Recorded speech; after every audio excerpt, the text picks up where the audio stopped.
If you've clicked on this video and you're staring at this cutscene, you've probably seen it close to 100 times at this point. But don't worry, I'm not going to make you sit through the whole cutscene like we did trying to get this trophy. But what I'm going to do is kind of show you and talk you through how I was able to achieve this very, very frustrating trophy. That way you can get one step closer to the platinum for this wonderful, beautiful game. And with that being said, let's go ahead and get into the guide. Okay, first things first. This boss isn't actually even that hard. It's the way the game was designed that makes it so frustrating. So, it's the fact of the matter is that if you get hit one time, you have to start the boss encounter all the way over, which isn't that big of a deal. However, when you have to watch a 4.5, almost 5-minute cutscene to get into the boss fight, and then another 4 to 5 minutes of not really, the actual proper fight, that's when it gets frustrating. So I'm here to ease your pain and help you out and kind of relax and show you what I did. So right here you can see most people probably haven't tried this, is going under, because you can avoid a lot of the rock falls by doing so there. And then you still have to dodge a couple of the rocks here.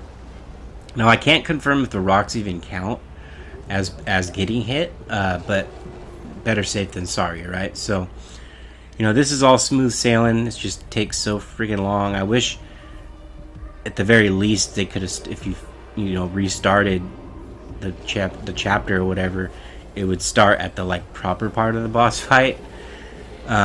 Because this took me, because of the length of the cutscenes, this took me literally probably 5 hours to finally beat. Now, again, nothing new, nothing special here. You're just gonna wait till you get up here, and in this cutscene, will kind of, once it ends, it'll start the boss fight proper. But man, I'm serious. I literally felt like I was fighting a boss from a Dark Souls or Elden Ring or Black Myth or something, because this took me almost a full day's worth of gaming. Now, first things first, when you start off, you're going to be able to shoot a bomb right at him directly. Now, this is all about aggression, okay, and staying kind of low when you do make those jumps to gather the resources in order to shoot squares. So as soon as you see the square prompt, you're going to always want to shoot at him. Now, when he fires the laser, don't panic, because what I kept doing is I kept panicking, trying to dodge it, and I would double jump, and what that would make me do is kind of float right back into the trajectory of it. So one simple jump, if you need to the other side,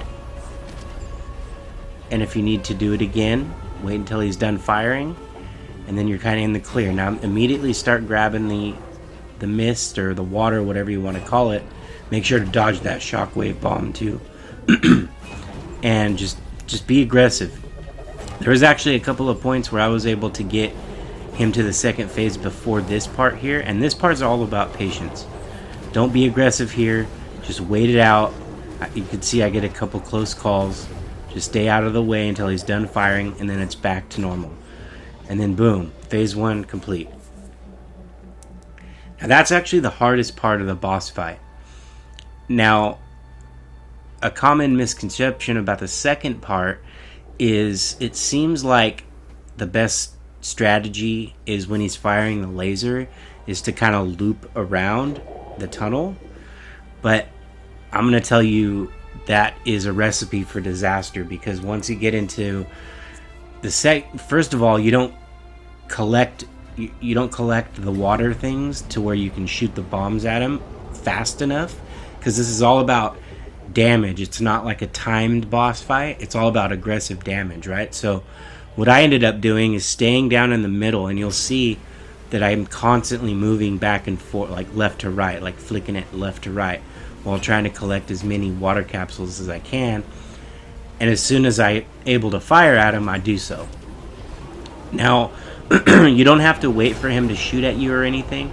And then when he fires the laser, instead of looping, jump over it. And this is where you can kind of ease off and just gather water and just wait for him to stop firing the laser so you can focus on one thing at a time. And if you do it, once you do enough damage, see, I don't even do one single loop in this section. Now I do break my rule in the next phase here. So there, no hits. Once you get the dolphin, immediately start spamming square. Don't wait for any button prompts. Just start spamming the square button. That way it leaves no room for error. You'll hit them every time and you won't get hit. Now, during the final phase, after you kind of mash on square here, it's the same. So what it is, it's going to be like rings of fire, right? So no loop-de-loops. The only time you're going to like go up past like the midsection is when he has those flames with the gaps to where it forces you to kind of go up higher. So just keep aggressive, jump over those flames there, make sure you don't get hit by those. Okay, now I kind of break my own rule here because I got thrown off. He started doing the laser again, which he hadn't done before. So I started panicking, but I was like, you know what, I'm just going to wait it out. And so I waited it out until he was done with his attacks. Gathered up as much water pieces as I could for the bombs. Jumped this gap. And it's all about patience here. And just making sure, and see, there you are, home free. Now just keep mashing square when you get to the shark. Like literally, like right here, you're going to already want to be mashing square. Leaving you no room for error. And once it takes a few hits, just like the dolphin section, mash square a few more times, and once you get this cutscene, you got him. The problem is you got to wait until the credits roll. That's another problem with this trophy. So, Giant Squid, if you're listening, save all the wonderful gamers out there. Patch this out. Make it to where you can at least skip the cutscene and chapter select. That way, this boss fight is far less frustrating. That way, more people can to obtain the platinum. So, I wanted to make this video for that reason, to kind of show you it's really all about not panicking. Remember, no double jumps in the first section. When you have to jump over the laser, just one jump and then move to the left, jump to the right if you have to. And then when he's dropping the mortars, patience, just dodge them. Just don't be aggressive at that point. The tunnel, no loop-de-loops. Gather as much water as you can. Be as aggressive as you can. And I know you can do it. You'll get through it. And so that's going to be it for me. Hopefully this guide helps. And I also have a full-on platinum trophy guide for this game. So click on the screen shortly for a link to that playlist. And thank you guys for watching. If this helps and you like what I'm doing here, consider subscribing, and I'll catch you guys on the next video. Applerski out.